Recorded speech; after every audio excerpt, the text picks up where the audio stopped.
ఓం గం గణపతియే నమః. సకల విజ్ఞాలకు అధిపతి ఆది దంపతుల కుమారుడైన వినాయకుడు. ఆయనను పూజిస్తే అన్ని సంకటాలు తొలగిపోతాయి. బొజ్జ గణపతికి ఎక్కువ ఇష్టమైన తిథులలో ప్రధానమైనది చెవితి తిథి.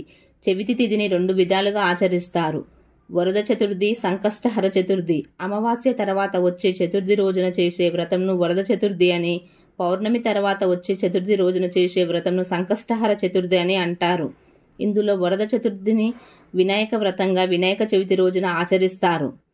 గణపయ్యకు సంబంధించిన ఈ చతుర్థిని ఆలంబనగా చేసుకుని చేసే వ్రతంను సంకట వ్రతం అంటారు. ప్రతి నెలలో కృష్ణపక్షంలో అంటే పౌర్ణమి తర్వాత 3-4 రోజుల్లో చవితి వస్తుంది.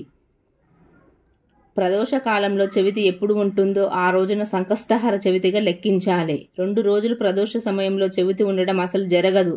ఒకవేళ ఉంటే 2వ రోజు సంకష్టహర చవితిగా తెలుసుకోవాలి. సామాన్యంగా క్యాలెండర్లలో సంకష్టహర చతుర్థి తేదీలు, టైము తెలియజేస్తున్నారు.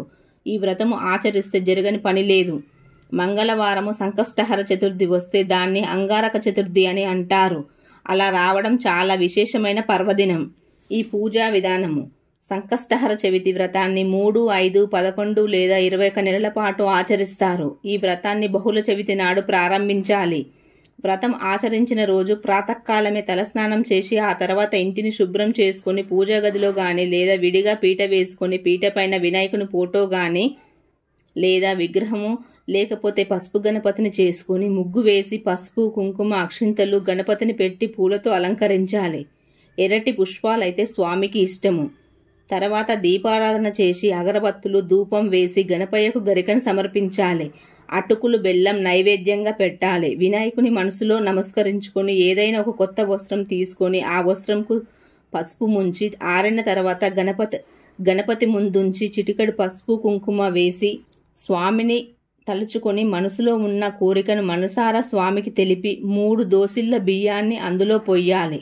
తర్వాత 2 ఎండు ఖర్జూరాలు, 2 వక్కలు, 11 రూపాయలు అందులో ఉంచాలి. మనసులోని కోరికను మరోసారి తలుచుకొని మూట కట్టాలి. ఈ ముడుపును స్వామి ముందు ఉంచాలి. వీలైతే సంకష్టహర చవితి పుస్తకము చదవండి. ఓం గం గణపతియే నమః అని 21 సార్లు చదవాలి. వీలైతే ఏదైనా గణపతి ఆలయానికి వెళ్ళిరండి. పూజలో ఉన్న గణపతిని తీయకూడదు.